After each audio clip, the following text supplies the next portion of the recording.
और नजदीक आने लगा और नजदीक आया।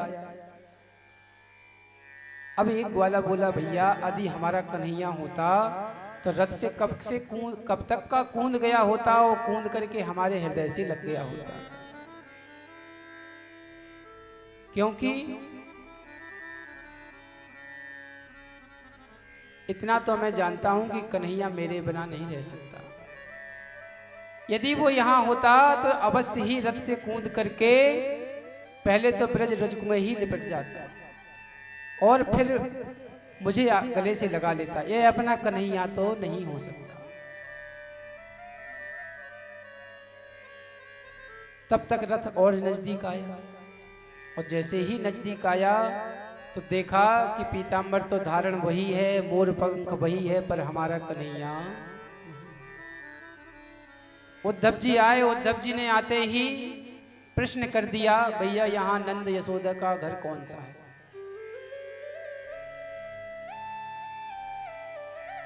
ब्रज के ग्वालाओं ने कहा, भैया यदि हम कहीं जाते हैं तो सबसे पहले राम राम करते हैं, फिर एक दूसरे का परिचय पूछते हैं, आपका परिचय क्या है, अपना परिचय देते हैं, तब आगे का प्रश्न करते हैं। आपने तो आते ही सीधे पूछ लिया कि नंद बाबा यशोदा का घर कौन सा है। उद्धव जी के ज्ञान को यह पहला झटका लगा। हे भगवान, जिन ग्वाल वालों को मैं मूर्ख समझ रहा था वो तो बड़े ज्ञानी लगते हैं। उद्धव जी बोले, भैया गलती हो गई, राम राम। मैं उद्धव हूं, कृष्ण का सखा, भगवान का संदेशा लेकर के आया हूं। ब्रज के ग्वाला बोले, अच्छा इतने दिनों बाद याद आई तो खुद नहीं आया, अपने मित्र को भेज दिया, वो भी संदेशा लेकर। देखो भैया, यह जो जल की धारा तुम्हें दिखाई दे रही है ना, थोड़ी थोड़ी, इस जल की धारा के ही सहारे चले जाना, तुम्हें नंद बाबा और यशोदा का घर मिल जाएगा। उद्धव जी बोले, भैया ये जल की धारा कैसी है? तो ग्वाला बोले, भैया जब से कन्हैया या ब्रज को छोड़ के गया है ना, तब से मैया तो एकदम पागल हो गई है। जब देखो जब रोती ही रहती है, ना कुछ खाती है ना पीती है। अरे उसने तो इतना तक कह दिया जब नंद बाबा मथुरा से आए कि महर तुम कृष्ण के बिना जीवित कैसे बचे रहे? अरे कृष्ण हमें छोड़कर चला गया तो तुम्हें तो वहीं मर जाना चाहिए था, पर ये कमबख्त मेरे प्राण भी नहीं निकलते। जैसे ही उद्धव जी ने देखा कि इतना प्रेम,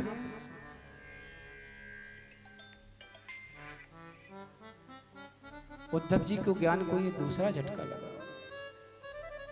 उद्धव मोहि ब्रज बिसरत नाही, उद्धव मोहि ब्रज बिसरत नाही। इसका मतलब प्रभु ने ठीक ही कहा था। क्या कहा था प्रभु ने? हंस सुता को सुंदर कर लव। वृंदावन में किन किन चीजों को याद करते हैं प्रभु? हंस सुता को सुंदर कर लव और कुंजन की छाई। बेसुर भी बेबख्श दोहिनी, खरक दुहावन जाही। उद्धव मोहि ब्रज बिसरत नाही। भगवान ठीक ही कहते थे कि उद्धव, मुझे उन गोपी ग्वाल गौओं सबकी याद आती है। ग्वाल बाल मिल करत कोलाहल, नाचत गहीं गहीं बान। जो सुख मुझे उन ग्वाल वालों से मिला वह सुख मुझे यहाँ मथुरा में नहीं मिल सकता। यहाँ पर धन वैभव सुख संपदा सब कुछ है, लेकिन जो प्रेम ग्वाल वालों का, अरे मेरा कान पकड़ करके मुझे कान ऐंठ देते हैं, मेरा मुझे पकड़ करके घोड़ा बना लेते हैं, कभी कभी सांटी भी दिखा देते हैं, मेरे संग नृत्य भी करते हैं, पर यह मथुरा में सब संभव नहीं है, क्योंकि यहां मैं एक राजा हूं। ग्वाल बाल सब करत कोलाहल, नाचत गहि गहि बाहे, यह मथुरा कंचन की नगरी, मणि मुक्ता जाती उधो, मोहि ब्रज बिसरत। यह मथुरा कंचन की नगरी, यहाँ पर सुख संपत्ति सब कुछ है, लेकिन जो प्रेम ग्वालाओं का मुझे वहां मिला वह यहाँ नहीं मिल सकता। जब ही सूरत आवत बा सुख की, जियो मगत तिन नाही, सूरदास प्रभु रहे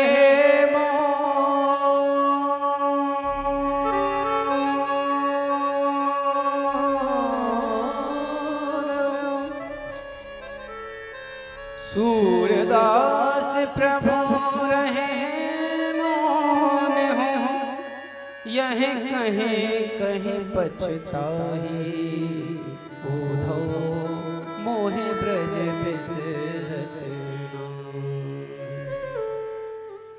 इसका मतलब प्रभु ठीक ही कहते थे। अच्छा भैया ठीक है, नंद बाबा यशोदा का घर यहाँ है तो मैं जाता हूँ। अब उद्धव जी जैसे ही नंद भवन में पहुंचे तो वहां जैसे ही देखा तो यशोदा मैया को देख करके तो उद्धव जी के होश ही उड़ गए। हे भगवान,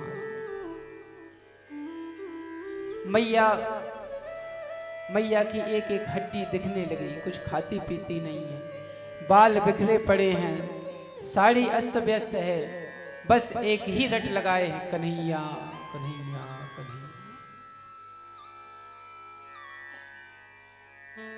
इतने में उद्धव जी आते हैं और उद्धव जी बोले, मैया मैं कृष्ण को सखा उद्धव प्रणाम करता हूं। जो ऐसे ही कहा तो मैया ने कहा, अरे मौना भैया हल्ला मत करो, मैंने अभी अभी कन्हैया को स्तनपान करा के पालने में सुलाया है, तुम यदि आवाज करोगे तो मेरा लाला जग जाएगा। मैया तो इतनी विह्वल हो गई, उसको यही पता नहीं है कि कब क्या है। उद्धव जी बोले, मैया कहाँ है कन्हैया? बोली आओ मैं बताती हूँ। उद्धव जी को ले गई तो देखा, पालने की तरफ जैसे ही ले गई तो क्या देखा कि पालना तो सूना पड़ा है, और जैसे ही पालना सूना देखा कि वहीं पछाड़ खा के गिर पड़ी। उद्धव जी तो हक्के बक्के से रह गए कि हे भगवान, जिन परमात्मा को मैं इस दृष्टि से देख रहा था, ये ग्वाल बाल तो उन्हें अपना पुत्र मानती है, कोई अपना सखा मानता है, कोई अपना भाई मानता है। इतने में नंद बाबा आ गए और नंद बाबा बोले, नंद बाबा ने थोड़ी हिम्मत बांधी और नंद बाबा बोले, भैया ये तो यशोदा तो बाबरी हो गई, जब से कन्हैया गया है किसी से बात ही नहीं करती है, केवल रोती ही रहती है।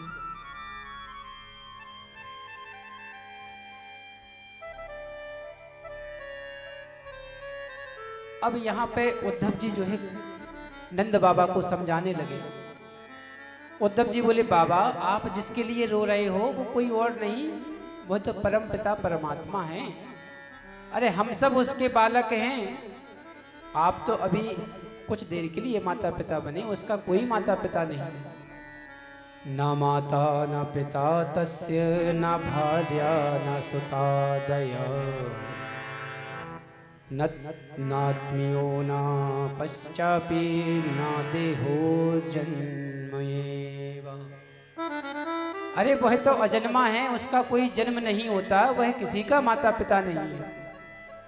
जो इतना कहा तो नंद बाबा बोले, उद्धव क्या कहते हो कि वह किसी का पुत्र नहीं है? अरे इस आंगन में उसने चलना सीखा, मेरी उंगली पकड़ के उसने चलना सीखा, तो क्या वह मेरा पुत्र नहीं है? वह तुम कहते हो कि वह अजन्मा है। मैया की गोदी में उसने स्तनपान किया, मैया मैया कहकर बोला। इस ब्रज में उसने माखन चोरी लीलाएं की, और तुम कहते हो अजन्मा है, उसका कोई माता पिता नहीं है, कोई भाई नहीं है। और इतनी चर्चा करते करते क्या हुआ, जब किसी प्रेमी की हम ज्यादा चर्चा करते हैं विरह में, तो हमारा कंठ अवरुद्ध हो जाता है। कहना तो चाहते हैं लेकिन आवाज निकलती नहीं। तो नंद बाबा का भी कंठ अवरुद्ध हो गया और नंद बाबा भी रोने लगे। उद्धव जी ने जब यह देखा तो उद्धव जी की भी आंखों से आंसू आ गए। रात भर ऐसे बातों में ही बीत गई। सुबह हुआ, नंद बाबा बोले, भैया क्षमा करना, रात भर सो ही नहीं पाए, ऐसी बातों में ही बीत गए। जमुना स्नान करने, तुम जमुना स्नान करके आओ। अब उद्धव जी यहाँ जमुना स्नान करने गए। इधर गोपियों को पता चला कि कोई कंस का मित्र संदेशा लेकर के आया है। गोपियां तो मान लो इसी इंतजार में थी कि कुछ तो खबर मिले। वहां से जैसे ही उद्धव जी आ रहे थे तो उद्धव जी ने क्या देखा कि यहाँ गोपियां जो हैं आपस में चर्चा कर रही थी। क्या कह रही थी भैया? एक कह रही थी, बहना आज मैंने स्वप्न में देखा कि कन्हैया मेरे घर में माखन चोरी करने आए। एक कहती है, गोपी तूने स्वप्न में यह देखा? मैंने तो देखा स्वप्न में कि मैया कन्हैया को डांट रही है।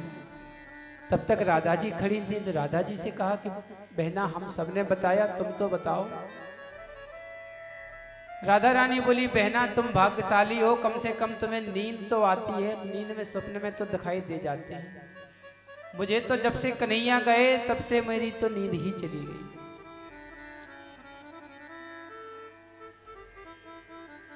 सुना है कोई उद्धव नाम का सखा आया है संदेशा लेकर के।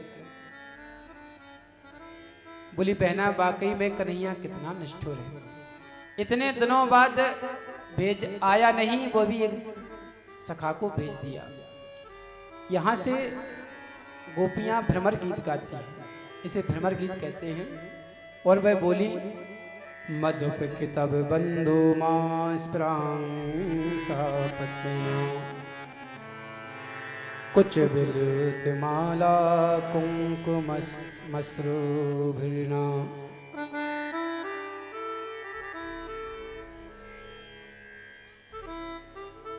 बोली, बहना आपस में वार्तालाप कर रही थी, तब तक क्या हुआ, एक काला भौरा आके और वहीं मड़राने लगा।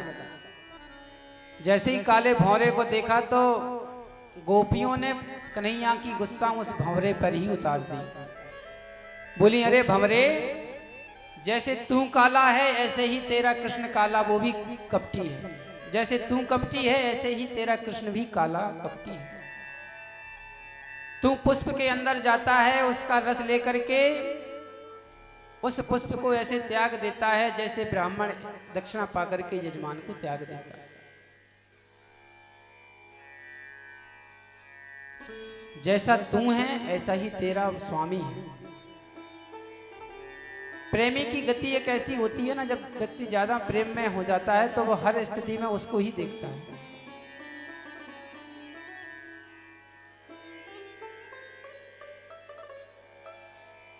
और कहने लगी, अच्छा उद्धव जी पीछे खड़े खड़े सुन रहे थे ये सब, आपस में कहने लगी, देख तेरा कन्हैया कितना कपटी है। अरे सूर्पनखा आई थी शादी करने के लिए, अरे शादी नहीं करना था तो मना कर देता सीधा सीधा, लेकिन इसने क्या किया, बेचारी के नाक कान और काट दी, कहीं का नहीं छोड़ा। तो ये तेरा जो कृष्ण है ना,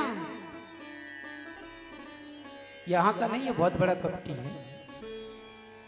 अरे राजा बलि के द्वार पे पहुंच गया बामन बन के, पहले तो बौना बन के पहुंचा और बोला कि 3 पग भूमि दे दो, और जो नापने का नंबर आया फिर देखो इसकी दाढ़ी, ऐसा विराट रूप बनाया कि राजा बलि को ही पकड़ के बांध दिया। अब उद्धव जी ये सब बातें सुन रहे थे तो उद्धव जी ने माथा पकड़ा, हे भगवान, ये गोपियां तो ये भी जानती हैं कि वही राम है, वही कृष्ण है, वही वामन है, वही कृष्ण है। मैं तो इनको ज्ञान देने के लिए आया था, लेकिन यहां तो उल्टा ही हो गई। ऊधो सूधो है गयो सुन गोपन के बेन, ऊधो सूधो हो गयो सुन गोपिन के बेन, ज्ञान बजाई डुम डुमी और प्रेम बजायो ढोल। जैसे ही सुना तो उद्धव जी तो आए और गोपियों को प्रणाम किया और कहा, धन्य है गोपियों, जिस कन्हैया को तुमने अपना प्रियतम ही मान लिया हो, किसी ने अपना सखा मान लिया हो, तुमसे ज्यादा और प्रेम करने वाला कोई नहीं हो सकता।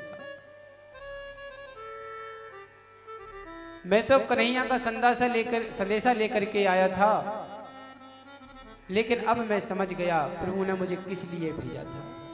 मुझे जो ज्ञान का अभिमान था, प्रभु ने उस ज्ञान के अभिमान को मिटाने के लिए भेजा था। मान लो भगवान कहना चाह रहे हो कि भैया मैं ज्ञान से नहीं मिलता, योग से इतनी जल्दी नहीं मिल सकता, इतने जल्दी मैं भक्ति से मिल सकता हूं। मुझसे आप कोई भी संबंध बना लो, मैं आपको मिलूंगा। उद्धव जी महाराज तो कहने लगे, आसा महो चरुणे जुसामहम वृंदावने किमपि गुलमलतो सुदीना। हे प्रभु, अब तो मेरी एक ही आशा है कि जब भी मुझे कोई भी जन्म मिले तो आप मुझे इस ब्रज में, यदि मनुष्य ना बना सको तो इस ब्रज की गुल्म लता औषधि पत्र पुष्प फूल, अरे कुछ भी ना हो सके तो इस ब्रज की रज ही बना देना।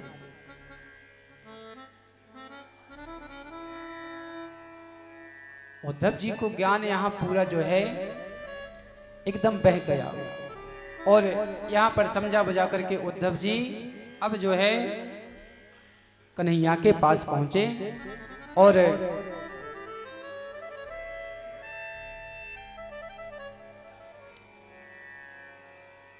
कन्हैया ने कहा, उद्धव ब्रजवासियों को ज्ञान दे करके आए। तो उद्धव जी ने कहा कि प्रभु अब आप शांत रहो, हम पहले नहीं जानते थे, आप तो वाकई बहुत कपटी हो, बहुत निष्ठुर हो।